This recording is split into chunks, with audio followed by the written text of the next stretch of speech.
Di halaman 6, puisi Buya mengatakan, rezeki sedikit adalah cukup apabila hatimu menerima.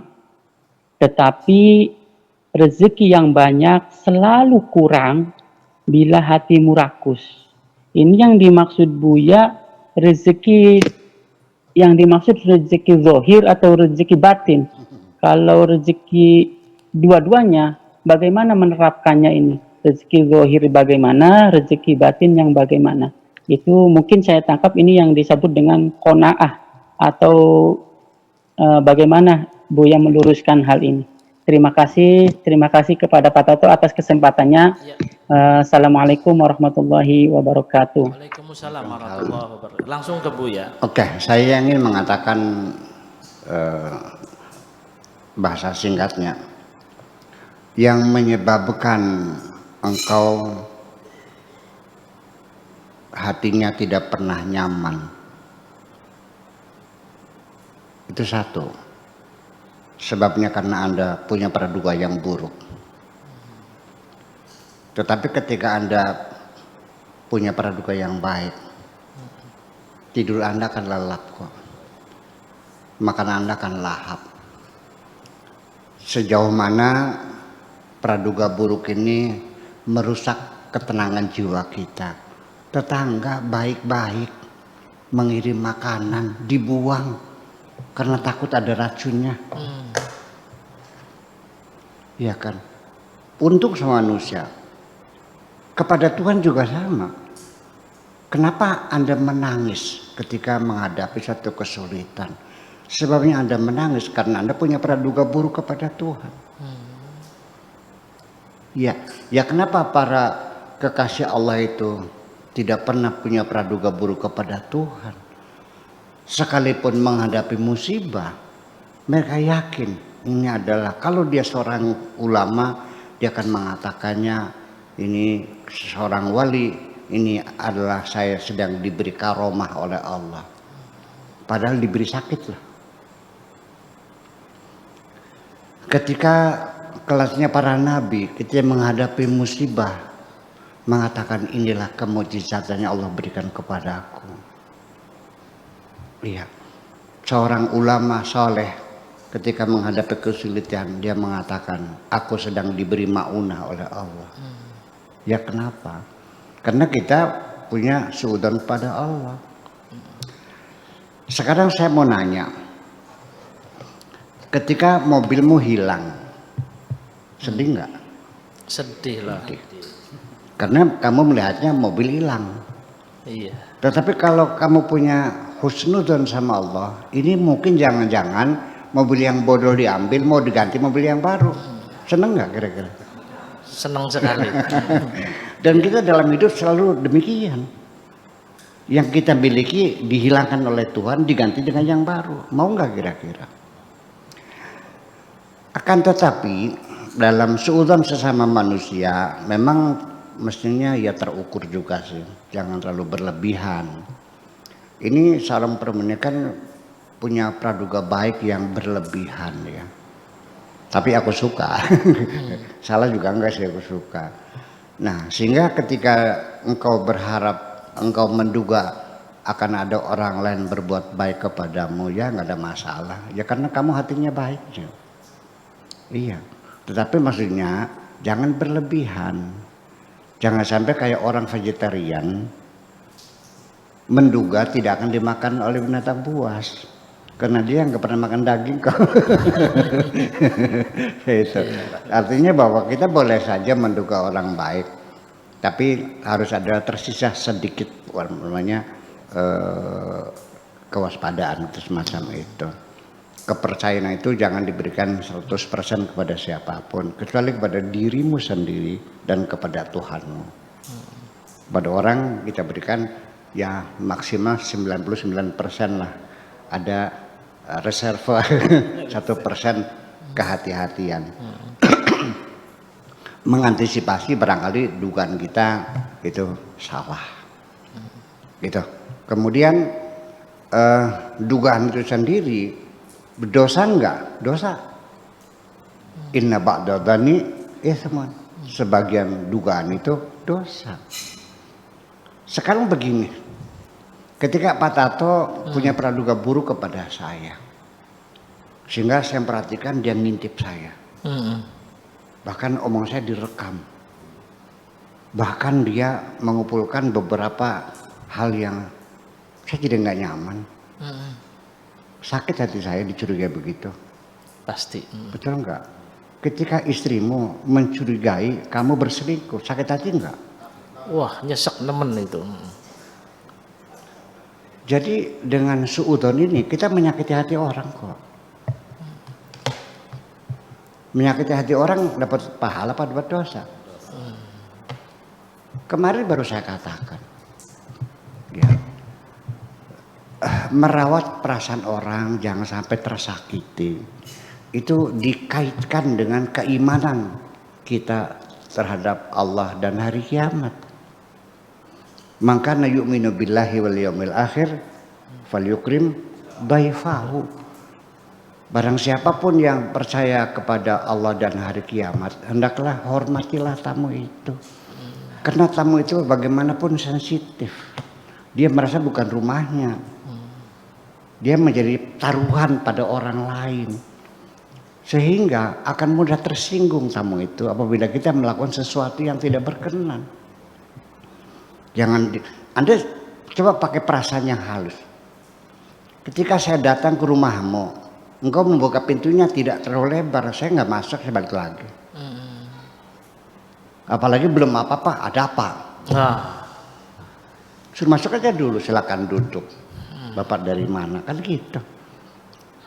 Sebelum tanya, cobalah mungkin perjalanan jauh haus, segeralah minimal air putih dulu berikan sama dia. Itu kan menghormati tamu. Ya. Apa dikiranya tamu tidak tersinggung ketika engkau sering melihat jam tembok? Lihat lagi. Kalau saya bertamu di rumahmu kan gitu. Kalau 3 kali jam tembok saya langsung pulang daripada diusir. Ya artinya perasaan yang semacam itu perlu dirawat. Nah, begitu pula ketika kita ini dicurigai ada orang yang suudzon kepada kita. Saya kira amit-amit ya, punten aja dah. Gak usah bersahabat lagi dah. Ya. Tetapi ketika istri kita mencintai kita supaya jangan sakit hati. Ketika istri kita mencemburui kita, jangan diartikan bahwa istri kita mencurigai kita. Nanti sakit hati lagi. Bahwa kecemburuan istrimu itu pertanda bahwa istrimu takut kehilangan. Ya itu. Jadi kita harus bisa mengolah sendirilah supaya kita nyaman.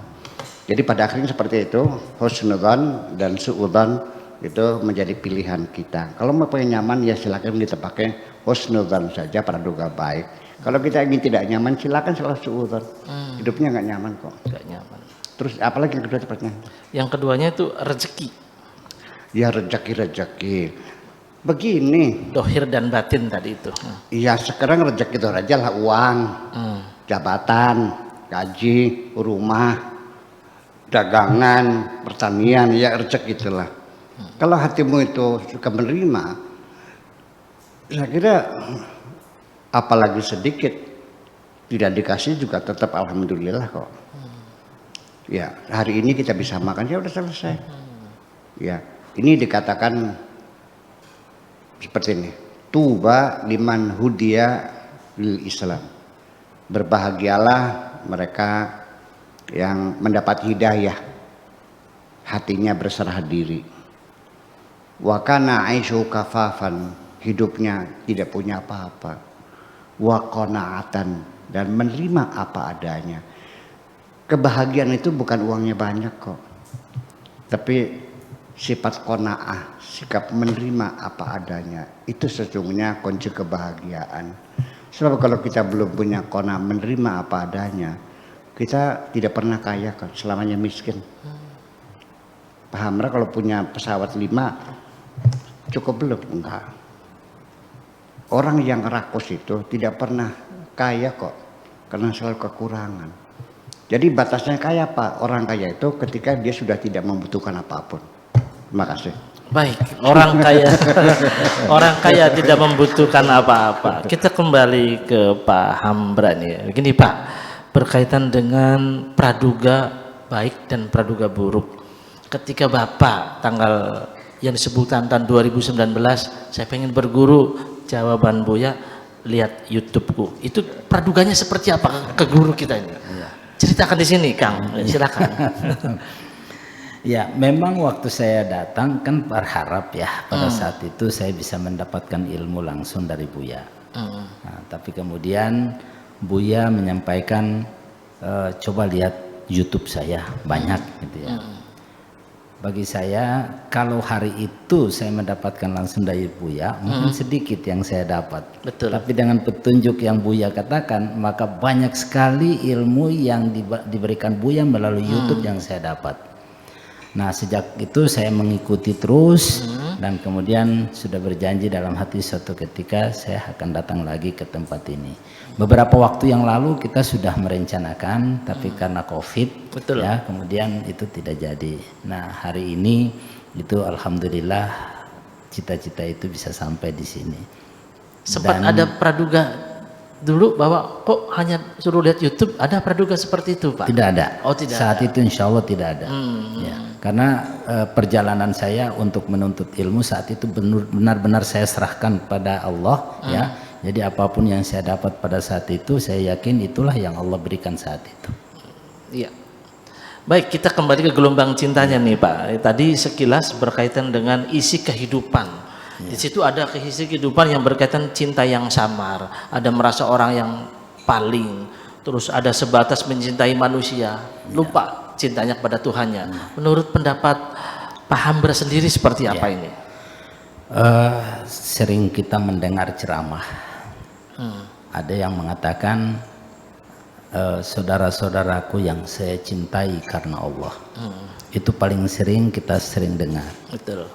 Selama saya mendengarkan kalimat itu saya selalu bertanya-tanya sebenarnya seperti apa sih kita mencintai orang karena Allah itu.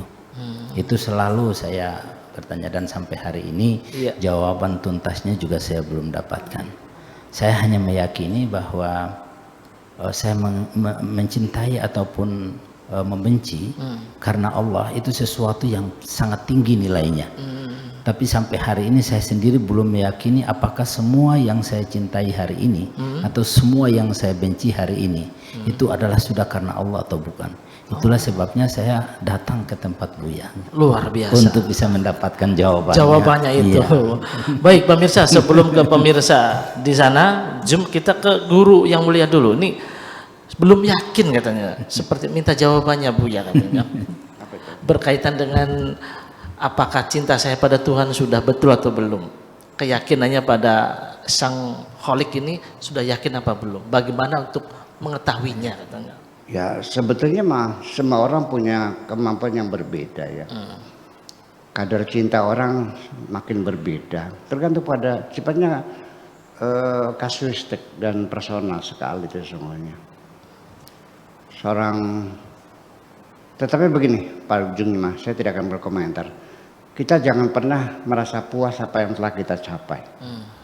Ya, kita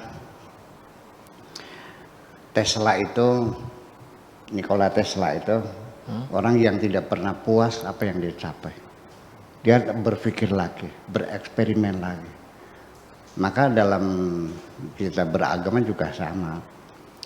Sering muhawarah, muhadatsah, munaqashah, mujadalah, banyak sekali diskusi dengan dialog dan sebagainya. Itu perlu. Namanya rekonfirmasi, ya. Bukan sekedar kita keputusan bahwa saya sudah benar, nggak bisa. Jangan dulu kita mengatakan sudah benar, karena kemungkinan salah kita banyak kok. Iya. Tetapi sesungguhnya kita sendiri sebetulnya tahu apa yang dikatakan oleh hati kita ini. Saya juga merasakan ketika akan menolong seseorang, ada bisikan untuk menunda pemberiannya, menunggu kalau tamunya sudah banyak. Untuk apa itu? Ria. Akhirnya kan saya tepis di semacam itu. Saya tahu itu siapa yang berbisik kan gitu. Nah, saya kira pergulatan kita tidak akan pernah selesai. Pokoknya Pak Hamra kalau sekarang baru S1 diuji oleh Allah sesuai dengan S1. S2 ujiannya aja sesuai dengan S2. S3 jadi semakin tinggi pangkatmu, ujianmu juga akan pasti semakin besar dan tidak akan pernah Allah membiarkan kita tanpa diuji. Terima kasih kita. Iya.